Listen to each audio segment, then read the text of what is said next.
On ne paie pas présentement les vrais coûts de notre nourriture parce que le système économique ne peut pas donner un prix aux problèmes environnementaux et sociaux.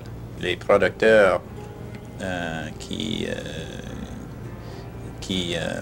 produisent dans une façon qui produit l'érosion du sol. L'érosion a un coût social. Ce n'est pas nécessairement un coût qui est payé par le producteur, mais pour notre société, c'est un coût parce que ça crée des autres problèmes. Le fin a un coût énorme pour notre société parce qu'on sait que les gens qui manquent une nutrition de base, ils développent des problèmes de santé. Et à cause de notre système de santé publique, ça veut dire que tout le monde paye pour les problèmes de tous les autres citoyens. L'objectif de l'agriculture dans notre société est de fournir la nourriture nécessaire à notre survie. Mais est-ce qu'il y a assez de nourriture pour tous les êtres humains? Si oui, comment se fait-il qu'il y a des populations qui meurent de faim? Qu'est-ce qu'on peut y faire? Ce qu'on est ici, on est une banque alimentaire.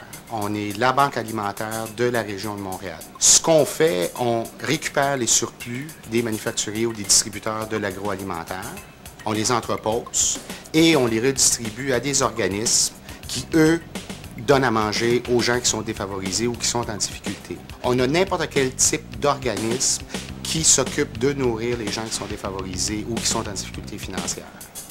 Okay? Je m'excuse. On entrepose du périssable, c'est-à-dire des produits laitiers, des fruits, des légumes, et on entrepose du non périssable aussi.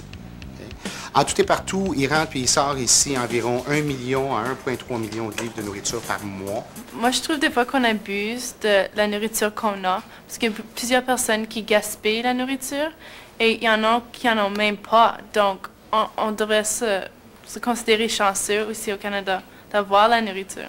On voit présentement beaucoup de systèmes qui encouragent les consommateurs à acheter des choses qui ont une apparence parfaite. Le système de classification des aliments est basé sur les principes d'apparence par les principes nutritifs.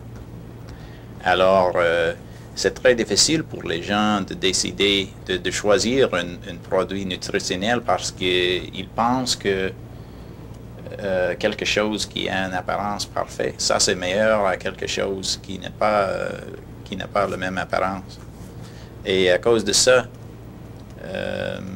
souvent les gens, dans un sens, achètent des produits qui ne sont pas les meilleurs parce que pour les producteurs, pour achever un tel niveau de perfection, il faut utiliser les pesticides. Et alors les producteurs ne sont pas encouragés à pratiquer une production avec un niveau de pesticides minimum. On va les recevoir pour des dates d'expiration, on va les recevoir pour des erreurs de recettes. Par exemple, dans une batch de biscuits, il y a trop de sucre. À ce moment-là, eux ne peuvent pas le vendre à cause de la qualité du produit.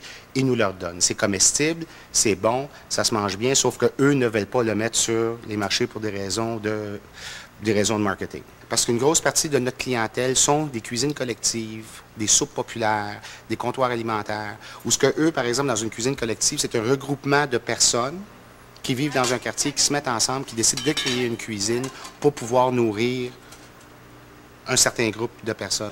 Nous, on n'est pas une solution, non. Nous, on est tout simplement une aide. L'idéal, ça serait qu'on n'existe pas. Okay? Mais malheureusement, il y a un besoin. Mais nous, on n'est pas une solution. Puis on ne veut pas être une solution non plus. On veut essayer d'aider. On veut aussi essayer d'aider la communauté en formulant des programmes. Surtout si on calcule qu'à peu près 28 % de toute la population qui va dans les comptoirs alimentaires, c'est des jeunes. La nourriture est essentielle aux humains.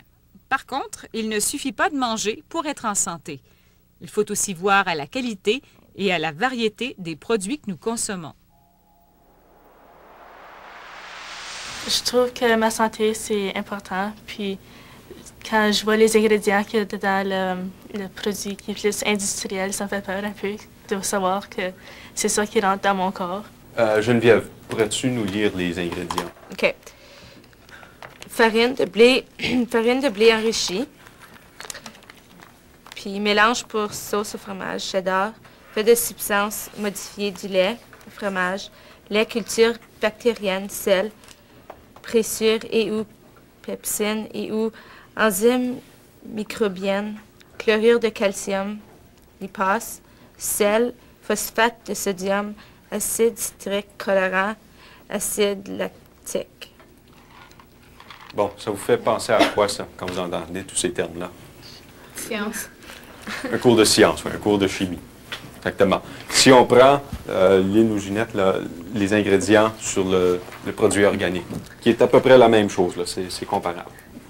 On a pâte, légumes, poivron rouge, ail, fromage, parmesan, poudre de lait, poudre de beurre, saveur naturelle, sel, herbes et épices.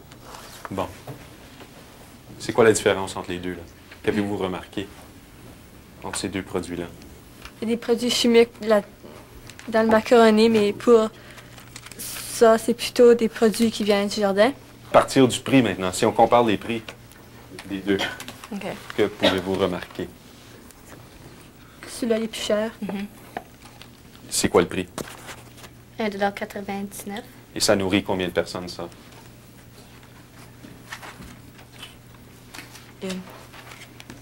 Une personne, tout probablement, oui. L'autre, il se vend à combien, lui? 99 cents. 99 cents. Ça nourrit combien de personnes, en général? 4. Et si ce cycle-là n'est pas maintenu, on ne peut pas avoir une agriculture de façon durable. Il faudra toujours y rajouter des intrants, par exemple les pesticides, les fertilisants, et continuer à dépenser beaucoup d'énergie et d'argent pour maintenir, de nourrir des plantes qui supposément nous nourrissent, mais au bout de la ligne, c'est pas durable. Nous venons de faire un survol de plusieurs aspects qui touchent l'agriculture. Si on sait beaucoup de choses sur sa situation actuelle, on en sait très peu sur son avenir. Est-ce que le fermier, tel qu'on le connaît aujourd'hui, pourra survivre dans le futur? Est-ce que notre environnement pourra supporter encore longtemps les techniques agricoles que nous utilisons aujourd'hui? Il est évident qu'il reste beaucoup de chemin à parcourir et de découvertes à faire dans le monde de l'agriculture. Peut-être qu'un jour, nous arriverons à créer un système agricole viable qui saura rétablir l'équilibre entre les trois aspects du développement durable.